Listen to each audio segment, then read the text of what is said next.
Welcome to the Covenant Podcast. My name is Dewey Dovel, and I am joined by my co-host Jimmy Johnson to discuss the life and theology of Karl Barth. And it goes without saying that Karl Barth has become quite the enigma in confessionally reformed circles over the years. And as a result of that reality, we brought in one of the best Barthian scholars to talk about the man who some say is the most influential theologian of the 20th century. So without further ado, it's my joy and privilege to welcome Dr. Jim Cassidy to the Covenant Podcast today. Dr. Cassidy is the pastor of South Austin Presbyterian Church. He's also the president of Reformed Forum. So, Dr. Cassidy, welcome to the Covenant Podcast, sir. It is a joy to have you on today. Hi, Dewey. Hi, Jimmy. It's good to be here. Thank you for inviting me on. It's a privilege. Absolutely. And Dr. Cassidy, since you are a first-time guest on the Covenant Podcast, would you be willing to share a little bit about yourself, maybe your testimony, educational background, or ministry experience, whatever you feel led to share to help introduce our listeners to you a bit, and then maybe even share some background information as to what led you to get into studying Karl Barth? Yeah, so I'll be quick because Bart's much more interesting than I am, but the Lord is even more interesting than any of us, and He's the one who's done a great work in me, as He has done in you, brothers, and all those that Christ has died for. So I grew up Roman Catholic. I nominally Catholic. I went to Catholic school. Went to Catholic college. It was actually there at Catholic college. I attended St. Anselm College in Manchester, New Hampshire, a small liberal arts school in New England. And it was there that I came across a Southern Baptist gentleman, fellow student, who led me to the Lord. And he created a monster because soon after he led me to the Lord, I began to read absolutely ferociously and began to read the scriptures, began to read philosophy and theology. I was already a philosophy major. And I had more questions than he was able to answer. And so the Lord, in his providence, also put on campus a gentleman who was leading a Protestant Bible study at this Roman Catholic college. He was also a student, but he was a member of a PCA church in Nashua, New Hampshire. And so he was Reformed. And he took me under his wing and started getting good Reformed books into my hands, Bible study materials, etc., and got me going to church down there. That was the first time I heard expository preaching. Wow. The church that I had joined after the Baptist student led me to the Lord was a Baptist church, and it was, basically topical sermons, and it was basically every text led to you need to tithe more. So by the time I went to the PCA church, I heard expository preaching, and I sat there in the pews in awe of for the first time in church hearing the voice of God. I don't mean like, in my head, like, Sure, I mean, sure. from the pulpit, right? It was the word expounded, which is the word of God, and heard God speak. And I was floored by it. After that service, one of the elders invited me out to Pizza Hut. I remember it was a Pizza Hut for lunch. And no, he did not have a particularly high view of the Sabbath, but I didn't know better at the time myself. But anyway, still not Reformed at this point, and he began to talk to me about the doctrine of predestination and election. And I remember, pushing back on him significantly and him answering my questions, then me getting back into my car, driving back to my college campus, and trying to reason somehow around or behind God's sovereign choice, as if there were something that I could find within me or within my life or within this created realm that would compel God to choose me over others. And I couldn't find anything, because everything that I thought of, I said, it came to my mind, wait, no, but God also ordained that if he ordained everything that comes to pass. So there was no getting behind the sovereign purpose and will of God. And at that point, I had become at least a 1-point Calvinist, and all the other pieces fell into place after that. At that church, they had a men's gathering, periodical, an occasional men's gathering around cigars and drink at a local pub. And I was invited to that and went to that. The pastor, some elders, and seminary students from Gordon Conwell were there. And I cut my theological teeth talking to those guys. And at that point, I wasn't sure. At that point, I was planning on going to Gordon Conwell Seminary after I graduated college. And I couldn't find a job after graduation. I was a philosophy major, couldn't find a job, go figure, right? So I had to return to New Jersey, but before returning to New Jersey, where I'm from, I grew up in New Jersey, in case you couldn't tell by the accent. So anyway, as I was thinking about returning back to New Jersey, I was actually looking through the help wanted ads back in the day when people bought newspapers and read them and looked in the classified section for jobs. And as I was looking for a job, I came across an ad that said something to the effect of Westminster Confession of Faith, Doctrines of Grace. Do these things sound familiar? Give me a call. And so I didn't know what that was all about. I gave a call, and a guy by the name of Greg Reynolds picked up the line. And it turns out that he was an OPC pastor planting a church in Manchester, New Hampshire. And so I got together with him. He gave me my first copy of the Westminster Shorter Catechism, and he began to tell me about where he went to school, which was Westminster Seminary in Philadelphia. And so at that point, because I couldn't find a job, I moved back with my parents to Edison, New Jersey, and decided that at that point I would seek to enroll at Westminster Seminary. And that's what I did the following year. I joined an OP church nearby. I was actually looking for a PCA church, and at that time, things have changed. But at that time, there were no PCA churches in my area. The closest conservative confessional Presbyterian church was the OPC, and so I ended up reluctantly going there because I wanted a PCA church because that was my experience, right? And okay, I'll go to this OPC church, whatever, and Right. Go to this OPC church, and I ended up falling in love with it. And the pastor there was so warm. So he's now with the Lord, but so receiving, nurturing, pastoral, caring, brought me down the tour of the campus at Westminster. And eventually I became committed to the OPC. But anyway, I squeezed a 3-year MDiv program into 5 years.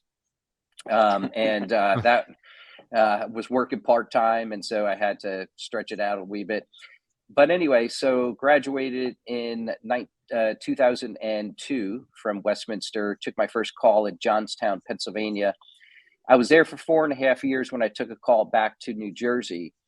And it was there at an OP church in New Jersey I decided to enroll in the Ph.D. program at Westminster. And so I did.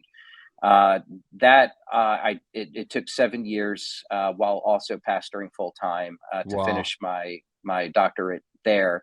But the reason why I decided to go with Barth, now you got to understand, this is it took me a little while as I was getting into the program to decide to go in this direction. Actually, with really good ongoing conversation with a good friend of mine at Jeff Waddington, who at the time was a teacher of the congregation in Ringo's, and he was ahead of me, well ahead of me in the doctoral program, and so I was pulling from his experience, and he was so gracious and helpful to me. Anyway, so I narrowed it down to studying either Charles Hodge or Karl Barth. And the reason why I narrowed it down to those two is because I lived actually closer to Princeton Seminary than I did Westminster Seminary. Wow. And so I thought, I'm going to take a couple of years of classes at Westminster. The rest of the time is going to be basically in my office at the church, cranking out a dissertation. So I figured, let me take advantage of the really rich resources that we have so close to me. I could do all my research at Princeton Seminary, and just a shout out, by the way, to the staff and everyone involved at the library at Princeton Seminary. I just walked in off the street, wasn't a student at Princeton at the time. I ended up taking a couple of external courses there, but I wasn't enrolled as a student, wasn't alum. I wasn't even part of the PCUSA. Just walked in off the street, and they accommodated me and helped me. All the staff was so helpful to help me do the research I needed to do. Wasn't paying a dime to the institution, and they were serving me, and I just so very grateful for the people there at the seminary library. So anyway, I decided, let me use the resources that are at my disposal, because it's closer for me to get to that library than it is for me to get to the library at Westminster. So it was sort of a economic decision, but also part of that, I at that time, podcasts were starting to become a thing. Blogs had become a thing. The internet discussion groups were a thing at the time, and I just started to come across, evangelical and even Presbyterian, conservative, confessional Presbyterian guys who were all talking about Barth, and they were like really into him, and you would have thought he was the second coming, and you would have thought that he was a superhero of some sort. And of course, I was taught at Westminster Seminary, through Van Til and whatnot, that Barth, had problems theologically. And so now I had read very little of the primary sources at the time. And so I knew that I can't just go in there with Christianity and Barthianism under my arm and debate these guys and try to persuade them of Barth's errors, because quite frankly, I didn't know, I couldn't confirm that Barth in fact had errors, because I was reading Van Til, I trusted Van Til, I had no reason to doubt Van Til, but that's reading Barth through the eyes of somebody else and not with your own eyes. And so I needed to study the primary sources. And I knew that I would have, at Princeton Seminary, they also have the Karl Barth Study Center. And it's just, this side of the Atlantic, it's the most comprehensive thing you can find on the theology and life of Karl Barth. So I knew that this would be the place to do the research that I needed to do, and I wanted to be able to serve the church, because if men, ministers in particular, are starting to tout the theology of Karl Barth and promote it and find it to be useful and helpful to them, if in fact it was not useful and helpful to them, then they were hurting the church. And it was Van Til who says that the call of the minister and the apologist in particular is to protect Christ's little ones. And so there was a pastoral concern that I had. It was primarily pastoral, and the academics were a mere means to a pastoral end, which is the way I think it ought to be anyhow, right? Amen. We ought not to, academics is never to be seen as an end in itself, but a means by which we serve the church. And so I wanted to be better equipped, because I was so ill-equipped at the time, to be able to answer and to protect Christ's little ones as best as I could in my own fallible, limited way. And so I decided to study Barth so that I can engage with people who found him to be useful. And if in fact there were errors that I found there, that I would be able to show those errors and be able to persuade them to think in a more consistently biblical way. Well, Dr. Cassidy, as Dewey alluded to in the beginning, and as your answer showed, we're going to be talking about Karl Barth. With that being said, would you be willing to provide a biographical sketch of the life and ministry of Karl Barth? Yeah, so I'll do that. If I could preface it with, this is not my area of expertise. I've studied him long enough. I have a general outline of a sketch of his life and his biography. I've read enough biography about Barth to be able to give you just a sketch and hopefully with accurate details. If I get anything wrong, I don't feel at all ashamed about being corrected. So, listeners can send those emails my way, and I'm happy to be corrected.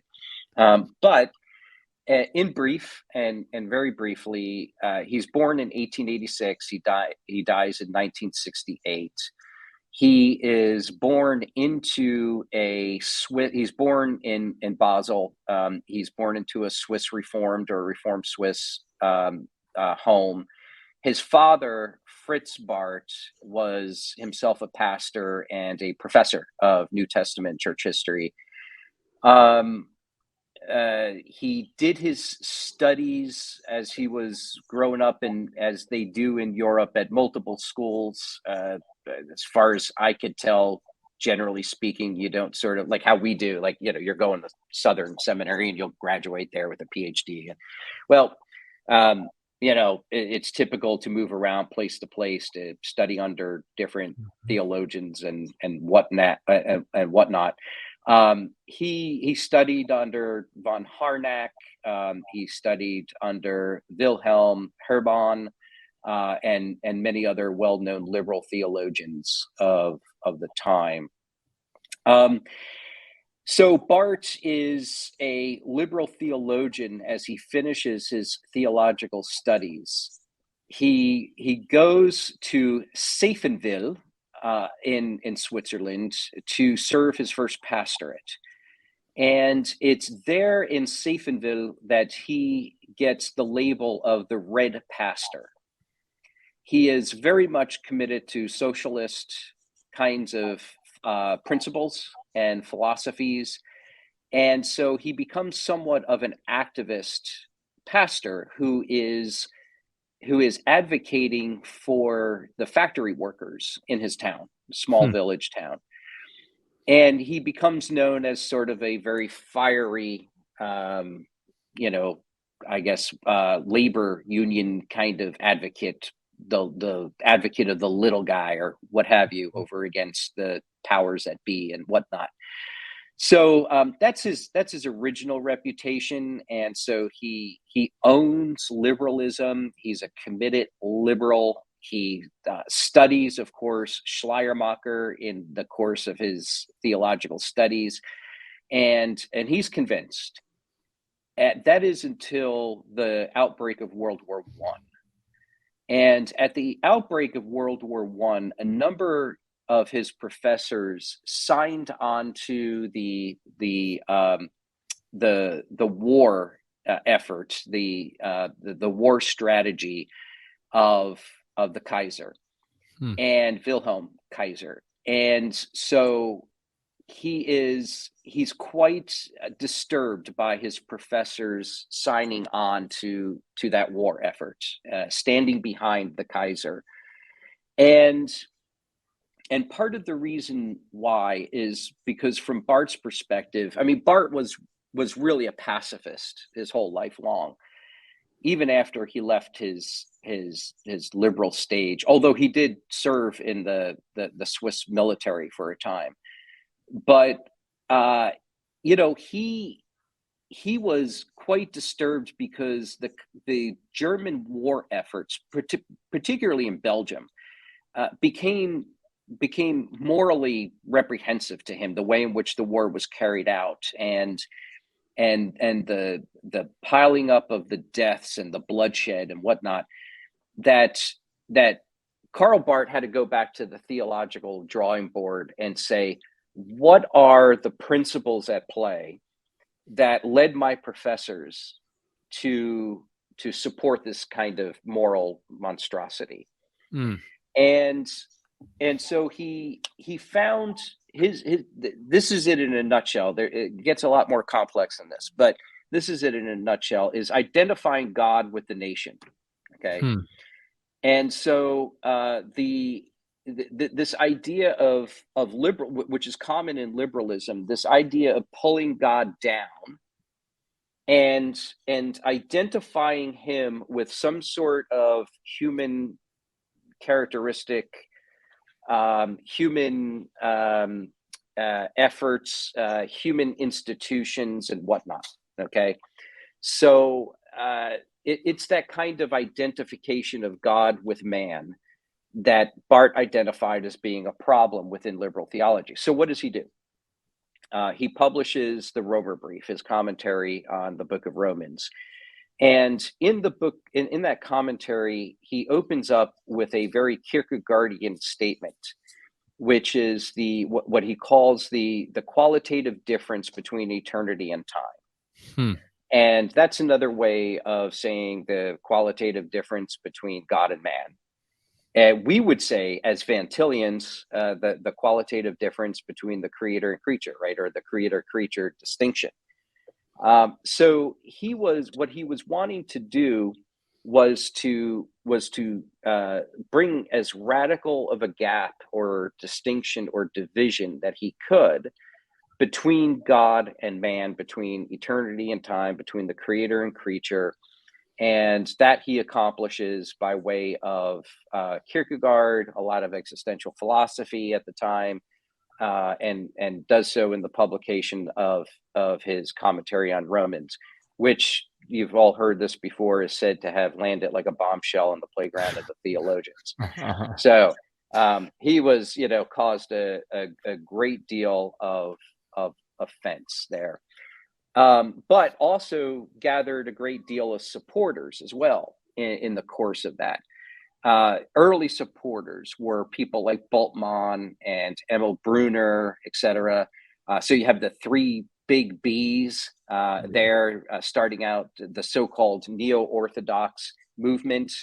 There's a good reason why we ought not to call Barth's theology neo-orthodox. We could talk about that at another point. But anyway, those are sort of the three initial ones that kind of, all come on board with him. And of course, he has a close circle of other friends that he is confiding in, that he is bouncing theological balls off of, and, doing the theology game and having conversations and whatnot. So he has a circle early on, a circle of people who are following him, I would say, including Brunner and Bultmann, who, by the way, of course, later all break away from Barth, and Brunner and Barth and Bultmann all become their own kind of circles, right? They become leaders of their own particular different new circles.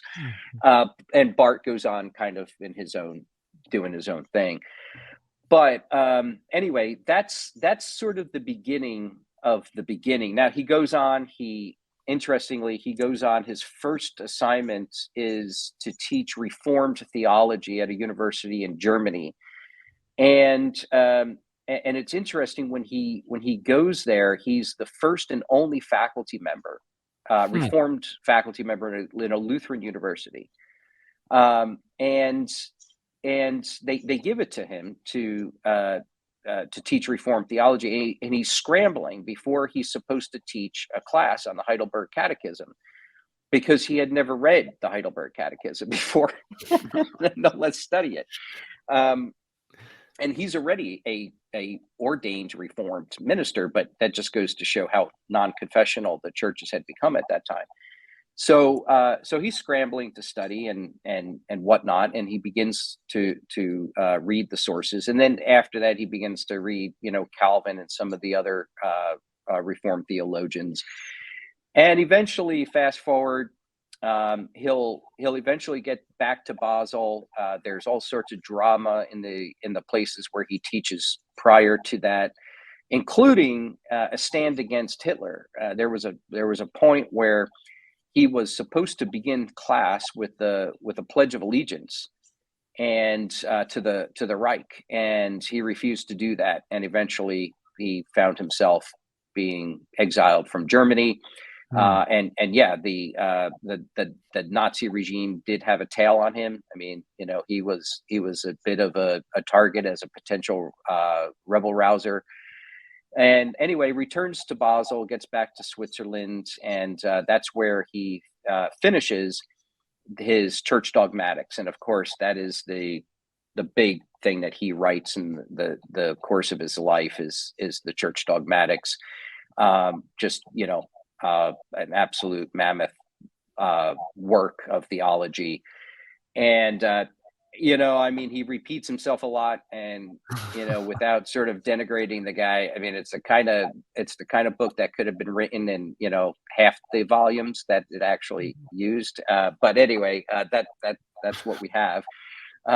So quite lengthy, and just a quick comment about his personal life. I mean, this is well known now.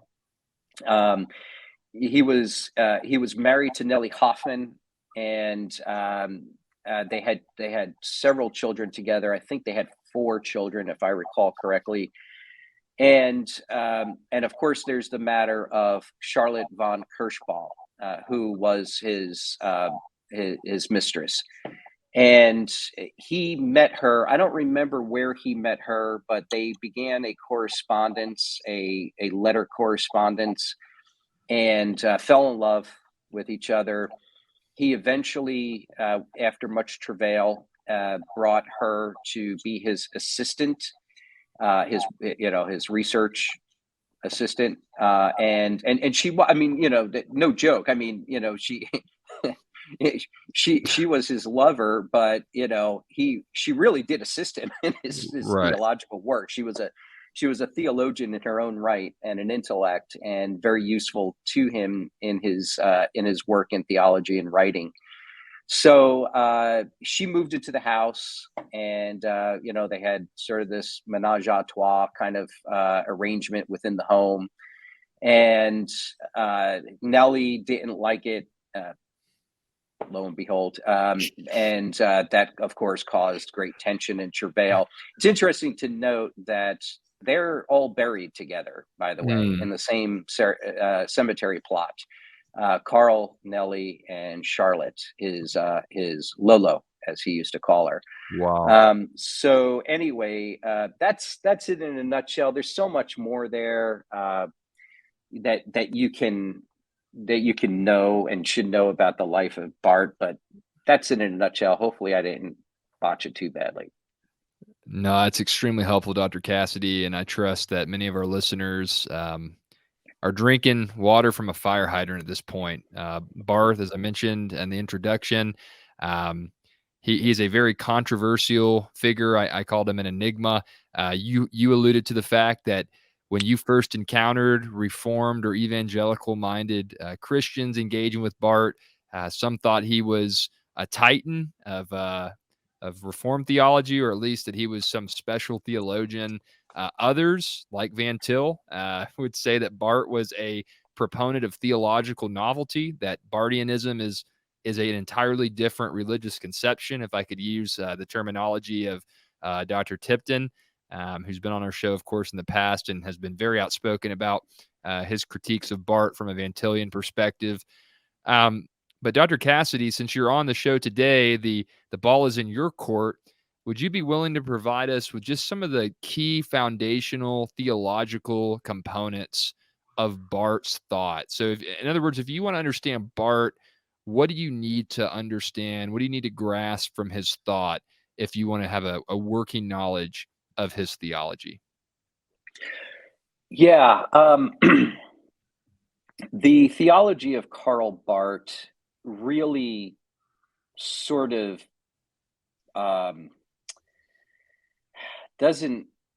can't answer that question in a really neat, tight way. I guess in current historical theology literature, they talk about the central dogma idea. And that comes in the context of the Calvin versus the Calvinists discussion about whether or not Reformed theology has a central dogma, such a central doctrine that kind of holds everything together, out of which spins the rest of the other doctrines. And I would invoke that concept here and say that Barth's theology really doesn't lend itself to the idea of a central dogma, out of which all of his theology spins out. But I would say there are central or closer to the central themes that arise within his theology that's really helpful to know. And here I might make reference to George Hunsiker's book on how to read Karl Barth. And I might also make reference to Bruce McCormick's book on Karl Barth's dialectical realistic theology. And those also McCormick's now very infamous article on grace and being from, I believe it is the Cambridge Handbook I'm pretty sure it's Cambridge Handbook on Karl Barth in 2000.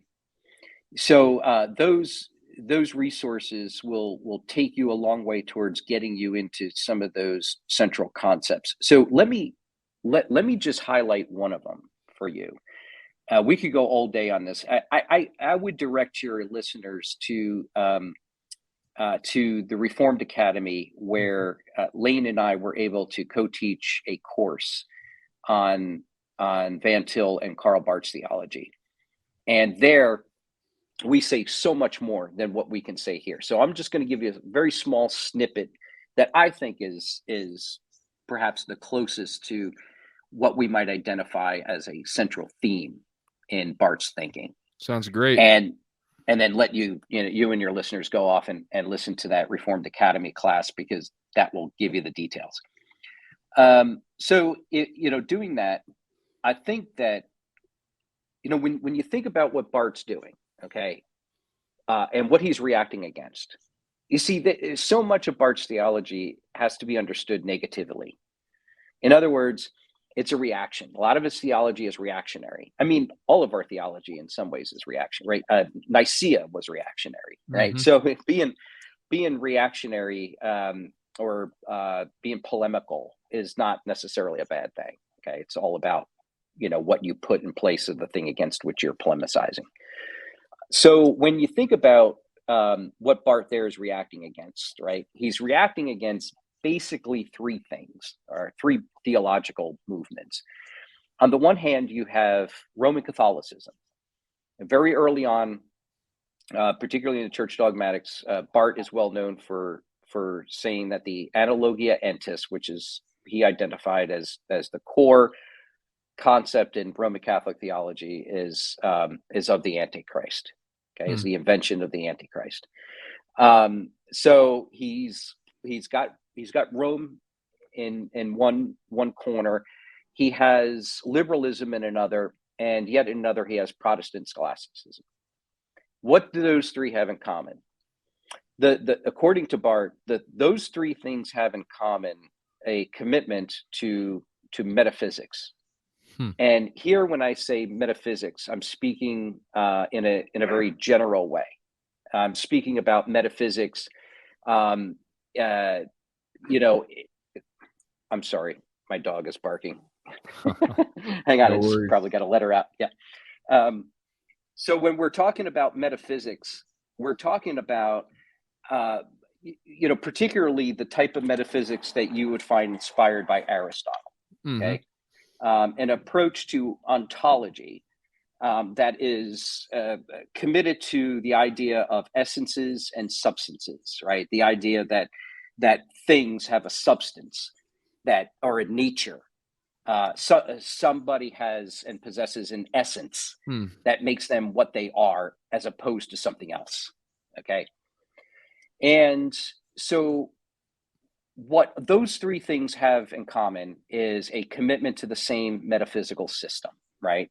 Which, by the way, Barth sees as part and parcel of this idea of dragging God down and identifying him with something that is found within our time, within the created world, identified with man, his institutions, his ideas, his concepts, to give God a substance for Barth is to make God too much like us. It's Hmm. a commitment to the analogia entis, this idea that there is that man and God share a common third thing, namely being, and they Hmm. participate in being, and a tertium quid called being. And so he's going to say that that liberalism, for all of its difference, all of its reaction against Protestant scholasticism, is actually really of a cloth with Protestant scholasticism. That's what Barth would say, Wow. because they both share a common commitment to that old metaphysic. And what Barth wants to do is do away with this idea that we have a nature, that we have sort of an embedded substance, or God has a nature and a substance which is his, that binds him to be who he is, and out of which he cannot move. And so, in place of that approach to metaphysics, he's going to what McCormick calls, he's going to replace it with what McCormick calls an actualistic ontology, Hmm. which is an approach to ontology that is that gets rid of this whole idea of sort of like a permanent nature, and instead is going to talk about act. So you are not who you are, but you are what you do. Okay. So God's being is constituted by his acts, right? So he is what he does, as opposed to God being who he is by nature, right? Instead, his nature is defined by, it's constituted by the things that he does. So God's acts end up identifying his being for what it is, namely his being in act, being dash in dash act, being in act. Right. So he is what he does. And that sort of commitment to actualistic ontology is going to play out throughout his entire theological system. Okay. Everything is going to get an overhaul in light of that. And theologians who try to make Barth orthodox, in other words, and I use orthodox, I'm using the word orthodox here, not in opposition to heterodox, but Right. when I'm using orthodox in a historical sense, right? Like people who try to put Barth into the stream of lowercase c Catholic Christianity, Mm-hmm. okay, don't seem to get this, the radical nature of his proposal. He is undercutting the entire system, and he's giving it an overhaul from beginning to end. And Van Til is really good at pointing this out. What makes that so problematic is that Barth is going to use a lot of the traditional orthodox language, okay? But he's going to completely undercut the meaning of that orthodox language as it's been historically known. And he's going to replace it with an actualistic ontology, or an actualized version of its former self. And that's what he does. And so when you read Barth, it can be very confusing, because on the one hand, he's throwing terms and language around that seems to be sound and orthodox and traditional, and goes way back and whatnot, but it's not, if you keep on reading. And in keeping on reading, you find out what he's actually saying, and you perceive the overhaul that he does to the entire system. And you can find out that it's not what you know it to be. It's something completely different. Wow. So you just need to continue to read and to dig into what Barth, like if you read like the first 3 paragraphs of like a chapter, you go, oh, yeah, he's just saying what Calvin's saying, what Turretin's saying, or whatever. But you keep on reading, and you find out, oh my goodness, he's flipping it on its head. It's something completely different than what it was before. Structurally, there might be some similarities, but substantially, it's completely changed. So, So in a nutshell, if we wanted to put this in a tweet or on a bumper sticker for Barth, God is what he does. Orthodox, Reformed, or lowercase c Catholic Christianity would say God is who he is.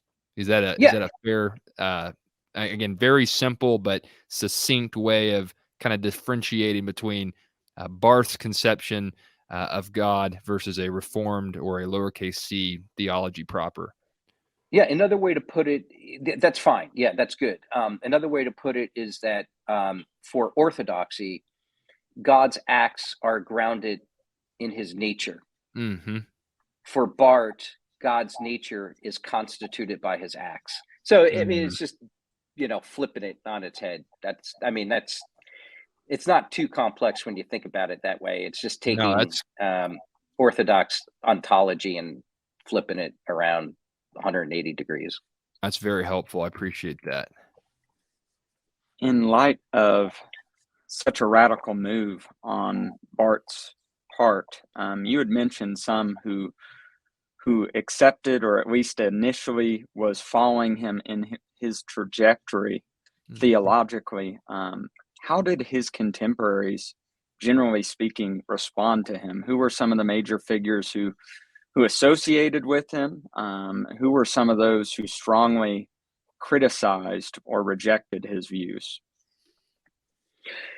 Yeah, so Barth had more critics than he had friends.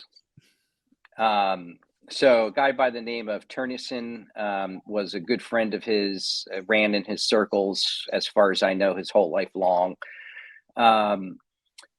Brunner and Bultmann eventually left him, as I mentioned earlier, and everybody else was just a critic. I mean, I think part of Barth really loved being the attention of just criticism and attack, because it brought the spotlight on him. But he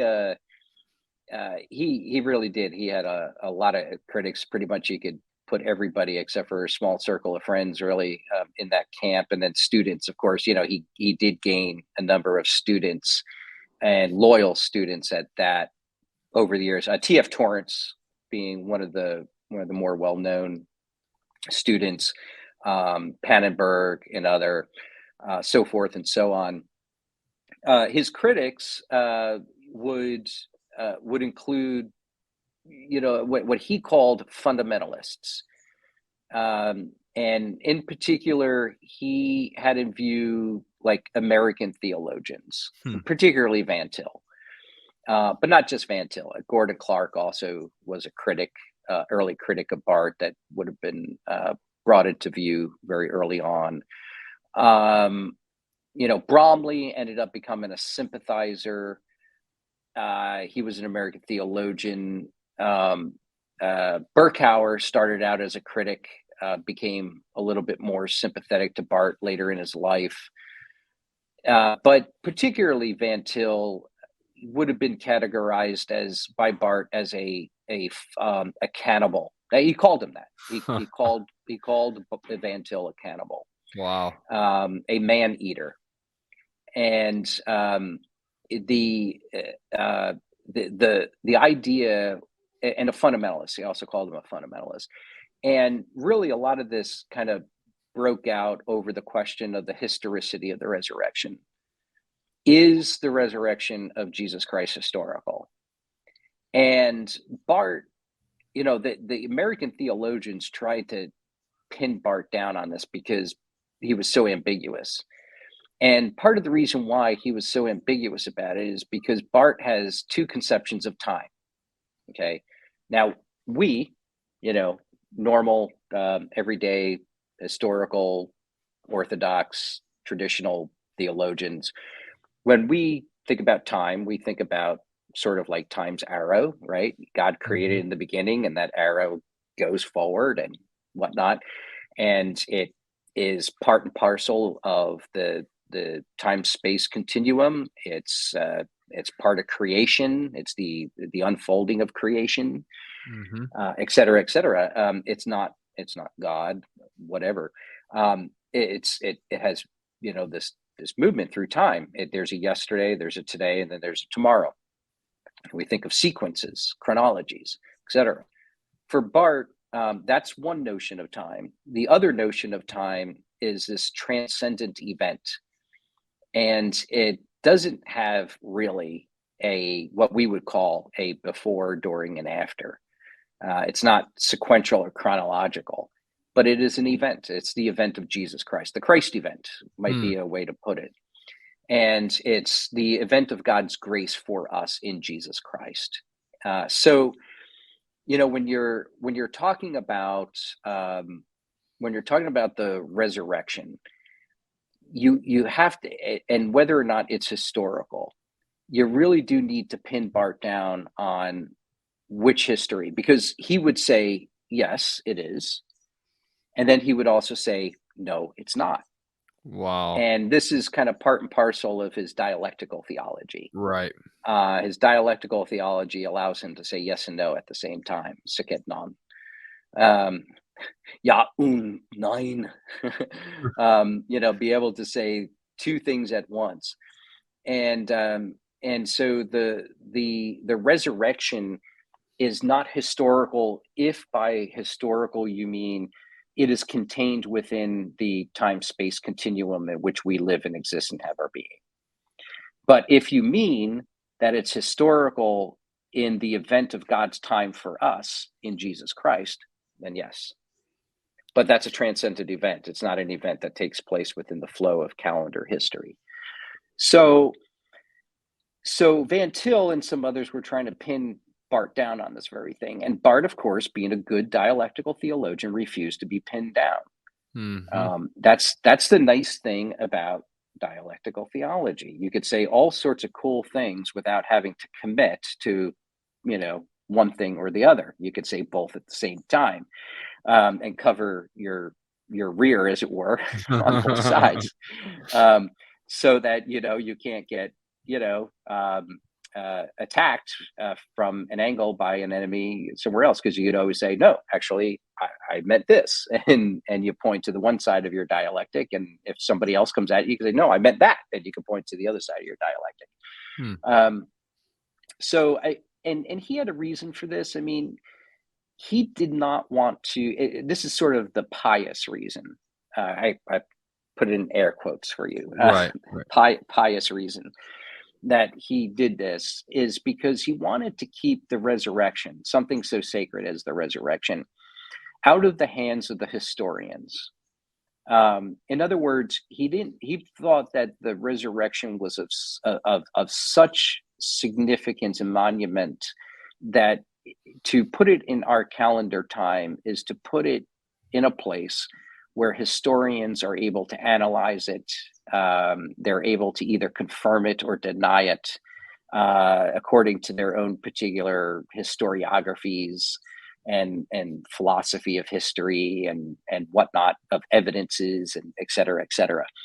So if you put the resurrection in a transcendent time event instead, then you take it out of the hands of the historians, so that the resurrection becomes something that is not verifiable. And for Barth, he would want to say, this is, sort of, to speak, in a sympathetic way for him. I mean, or in a way that, tries to show that he was trying to be pious, failed, but trying. He would want to say that the resurrection was too good. It was too great. It was too much of to put it in our terms today, a God thing, to allow it to be subjected to the examination and analysis of man. If it's the kind of thing that man can prove, then it's not the kind of thing that God would do, is probably a way that Barth he didn't put it that way, but that's kind of a way that he would put it. So I'm trying to give it the best, most positive spin I can, in Karl Barth's, to try to give him the best, read or hearing. And of course, though, that's problematic, right? Because when Paul talks about the resurrection and basically says, if Christ is not raised from the dead, right, we have no hope. Right. Paul's not talking about a transcendent time event, right? He's That's talking right. about something that took place in our real calendar time history. Mhm. Whether or not man can prove that is another question altogether, but it's a tangential question to the fact of, the resurrection is the kind of thing that happened in our real calendar time, without at all ceasing to be a God thing, right? Without Right. at all ceasing to be a God's event, God's act. It was God's act. It was a divine act, but it took place in our time. Mhm. That's something that just Karl Barth won't allow for. Well, as we continue the theme of Barth's dialectical theology, um, I've heard on an episode of Reform Forum. It's been a while back now. It was a Christ the Center episode where it's recent biography written about Barth and talking about, I think it was A Life in Crisis or something along those lines is the title. And one of the key aspects of that book was talking about how Barth's theological commitments, it ultimately led to him in a way justifying his relationship that he had with his research assistant. And as you pointed out moments ago, Dr. Cassidy, that's one of the more recent discoveries in terms of objectively being able to discern, hey, there was infidelity that took place for many, many years.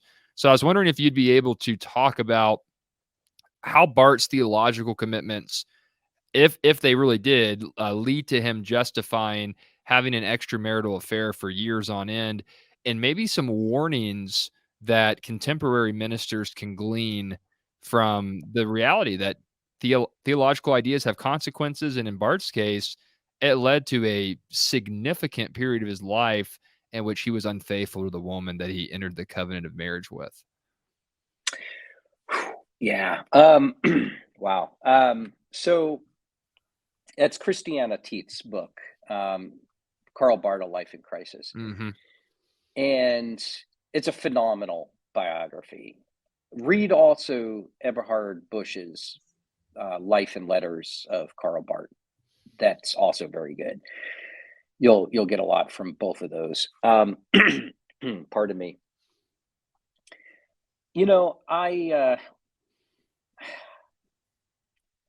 I am not, I've thought about this a lot over some time, particularly since the Christiana Tietz interview that we did at Reform Forum. I've become maybe a little bit more reluctant to tie some particular aspect of Barth's theology, specifically to the adulterous relationship that he endured for many years. I guess, because I've been around the block long enough now to see guys whose theology is perfectly orthodox and sound fall into that and worse sins, Mhm. right? So orthodoxy itself does not protect you from self-delusion and sin, right? It doesn't work that way. Right. Now, that being said, reading Tietz's biography on Barth, it is quite remarkable the way in which Barth does justify the affair and the arrangement and the divorce that he contemplated from Nellie. He never divorced her, but he did contemplate it, and they came close on several occasions. They went back and forth about it. Eventually, he stayed with her, but excuse me. But when you read in his own words, from letters that he wrote to both Charlotte and Nellie, and you read the way in which he tried to justify the relationship and tried to justify um, the potential divorce, it's hair raising to see the way in which he takes God's word and turns it into the opposite of itself.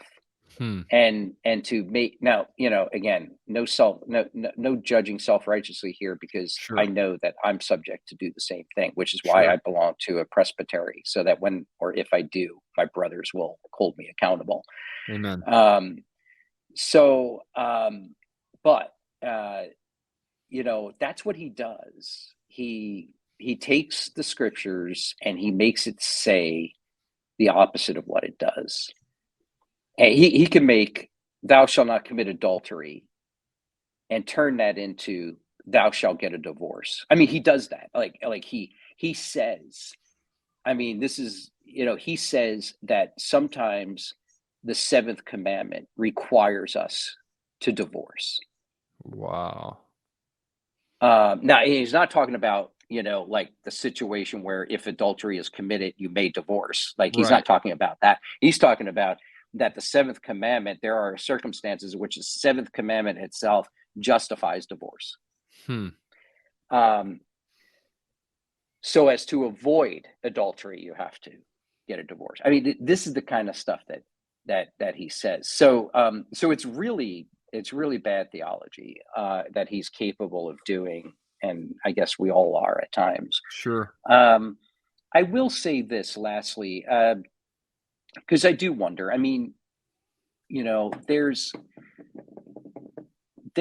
I have always seen Barth's theology as being sort of a radical supralapsarianism that lends itself towards antinomianism, sort of like God's done it all already, doesn't really matter what we do here.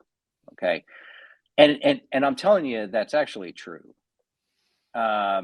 So the question of Barth's universalism has to come up here. Okay.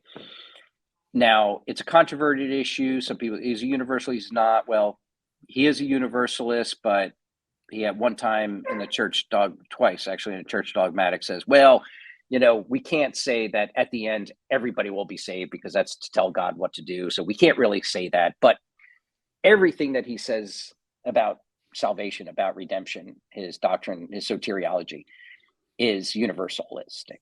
Wow. All men are saved in the man Jesus Christ. That's clear. I would challenge any scholar to prove otherwise. It's clear and on the surface. Every man in Jesus Christ, okay, is saved. Jesus Christ is all men. Okay, so so what is faith? Okay, so why faith? Why do you need faith? Okay, faith is not the thing that unites you to Christ, whereby you become saved. Okay, there is, for Barth, very clearly, no transition from wrath to grace in us. Okay, the transition takes place only, exclusively, and always, and for all men in Jesus Christ, and it's already been done. So what is faith? Faith is me acknowledging what God has already done in Jesus Christ. Wow. There's more to it than that. It gets a little bit more complex than that, but that's it in a nutshell. So faith doesn't effect a change in relationship to God, whereby we transition from being under his wrath to being now in his grace. Faith is simply an acknowledgement. Okay, so that you don't need to have faith. I mean, let this set in for a second. You don't actually need to have faith to be saved, because to make salvation contingent upon our faith is to take salvation now back out of the hands of God and put it into our own. Thanks, Barth. Because God has already accomplished our salvation once for all in the Christ event in Jesus Christ of all men. So you don't even need to have faith. It's good to have faith. That's why we do missionary activity, because, it's good to bring the word of God to people and for people to, worship God and to have faith in him. That's a good thing. It's good for man. It's God's desire for man to acknowledge his salvation. But it's not necessary for salvation, you see. Now, if that's the case with faith, how much more so with works? And so if that's the case, if our salvation is not in any way contingent upon us, whether in our faith or our works, right? Then at what point does somebody have any motivation at all, right, unto good works? And of course, I mean, Barth's a, kind of person. He's a Christian in that broad, non-Christian sense. And, he would want to say, well, you don't want to just go, sinning, right? Because, even Barth believes that there are certain things that are wrong because he believes that the Kaiser's war effort was wrong. So it's not like he doesn't believe that there's right and wrong or anything like that. But, at the same time, when you realize that, if I do good works, if I don't really matter, if I have faith, but I don't, and I can't help but to think that maybe that antinomianism that I perceive as a certain form of antinomianism, is resonant within your thinking, that, you can't help but to perhaps more easily justify sin. Now, there may be a connection there between, his theology, because he never really at any point says, well, I believe this about good works, therefore I'm going to, have an affair. I mean, he doesn't say that. So it's all speculative. But, if I want to cautiously ask a question without it being, self-righteously judgmental or anything like that, but just ask the question if maybe there isn't a connection between his understanding of universal salvation and then, his kind of moral failures. Sure. It's very helpful. So throughout our discussion, you've mentioned a number of resources you think would be helpful for us to understand his life and some to understand his thought. Are there any other resources that you would recommend, and would you be willing to share a little bit about your work or the work you've done on Barth in conjunction with the Reformed Forum? Yeah, I think there's only, in terms, taking your latter question first, I think that there's probably only one resource that I haven't mentioned yet, which is the book that I have on Barth's theology. God's Time for Us is the title, published by Lexham Press. You can, if your listeners are subscribers of Logos, you can get that book in your Logos package. But you could also get a hard copy as well through Logos or on Amazon or whatever. Reformed Forum, I think, sells copies. Yeah, they do. They have copies as well. So you probably get a discount through Reformed Forum. So yeah, in terms of my own work, you can look at that. I have a number of other published pieces, articles about Barth. I have a piece in the Westminster Theological Journal on eternity, or on Trinity and being, I think is what it is, or Trinity and grace and Trinity. I forget the name of it now. It's been so many years. I think I published that back in 2010 or something like that. So, and then there's, let's see, what else is there? There was another article that I wrote or published on Turretin and Turretin and the Covenant of Works. That's in the Confessional Presbyterian Journal. And then the blog posts that are here and there and everywhere. I mentioned already the Reformed Academy. We did that class. Me and Lane did that class on Barth and Van Til. That would be useful. So yeah, those are some of the things that people can find. If you just type in Barth on Reformed Forum in the search engine, you'll come. There'll be a ton of stuff that comes up. And I also would want to commend Lane's book on Van Til's Trinitarian theology, because he does deal with Barth in that some as well. And that would be, I think, worth your listeners read too. So. Well, we've been talking with Dr. Jim Cassidy about the life and theology of Karl Barth. And Dr. Cassidy, it's been a joy to have you on today. Just as we seek to draw the conversation to a close, What final comments would you like to make about Karl Barth? And if you feel comfortable doing so, we would love to hear your personal assessment of how confessionally Reformed Christians should think about Barth's theology in the 21st century. So feel free to share as little or as much as you'd like as we seek to wrap up our conversation today. Yeah, I guess the best place to finish up is just to remind your listeners of what Van Til was saying when he wrote Christianity and Barthianism. Because he's riffing off of Machen's book Christianity and Liberalism, and the argument in Machen's Christianity and Liberalism is that Christianity and liberalism are not two versions of the same religion, but two different religions. Right. And Van Til is saying the same about Barthianism. And Barthianism is a modern phenomenon. It is a theology that is born out of modernity. And while on the surface we oftentimes might imagine that Barth's theology, being a reaction to liberalism, is of a wholly different cloth from liberalism, but it's actually not. The rejection of metaphysical ontology that you find in Barth was also there, resident in forms of liberalism as well.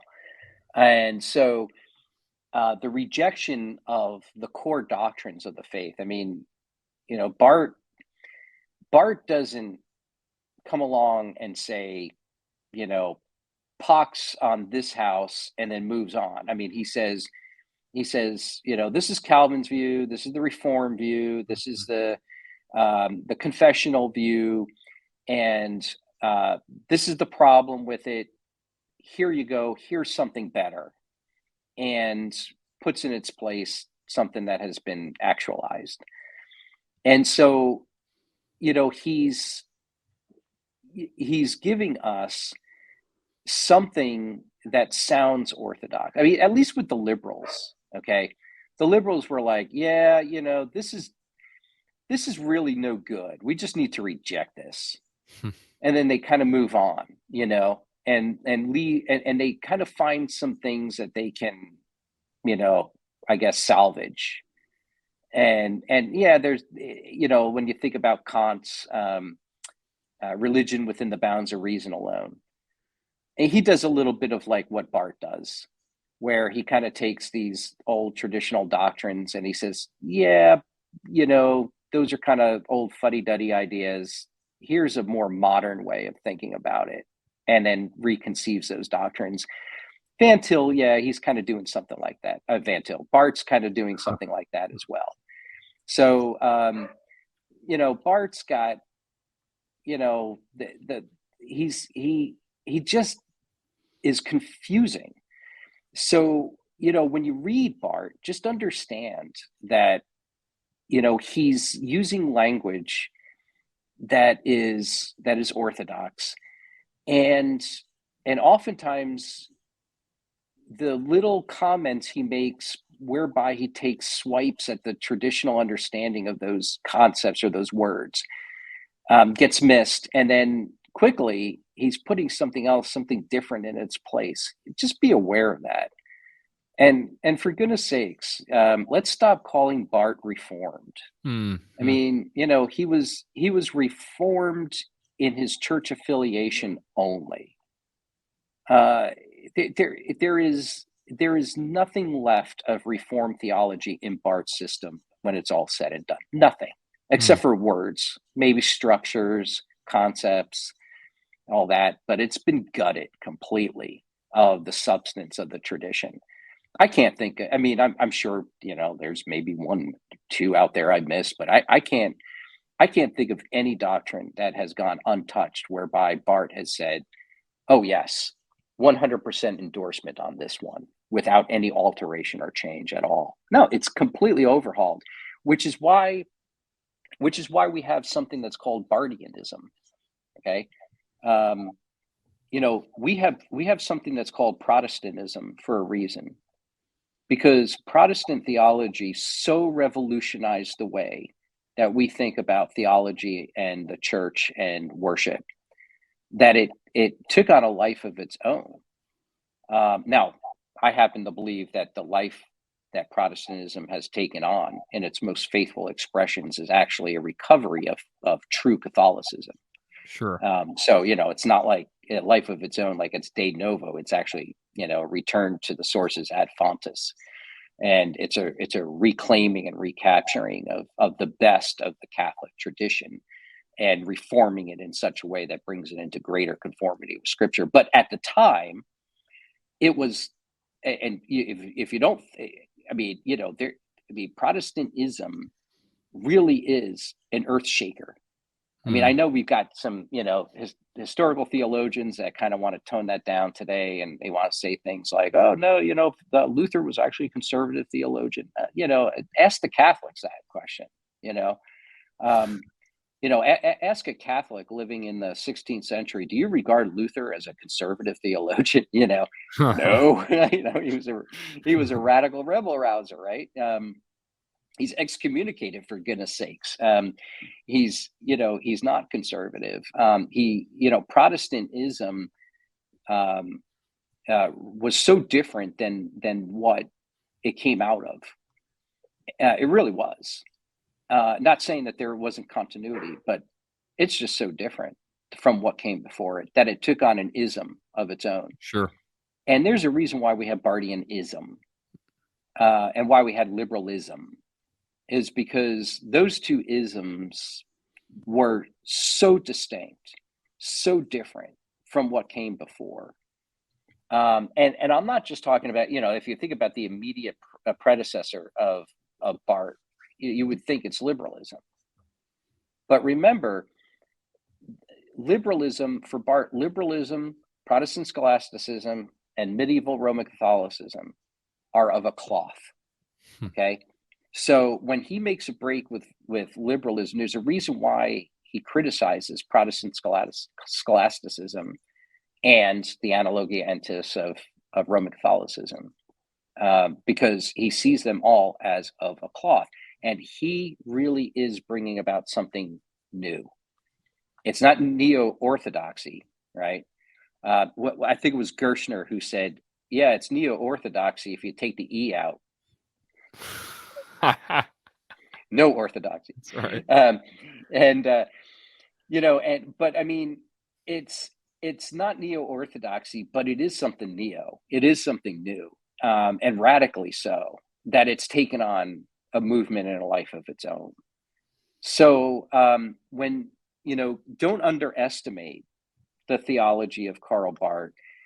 And I say that even though at the same time he shares core principles with what came before him. The modernism that is there already. And Barth's view is a evolution of liberalism. It's not the overturning of liberalism. It's an evolution of it. And yet it's so different from liberalism that it really does stand as a marker in the history of theology, that until the day that Jesus returns will always be there as a separate chapter in your church history books or in your historical theology books. You're going to have a chapter on Protestantism. You'll have a chapter on Protestant scholasticism. You'll have a chapter on liberalism, and you'll have a chapter on Barthianism. I mean, it's that distinct. Well, we have been talking to Dr. Jim Cassidy about Karl Barth. So thank you for coming on to the Covenant Podcast, Dr. Cassidy. Yeah, thank you for having me on. This was fun, guys. And to our listeners, we want to wish you grace and peace.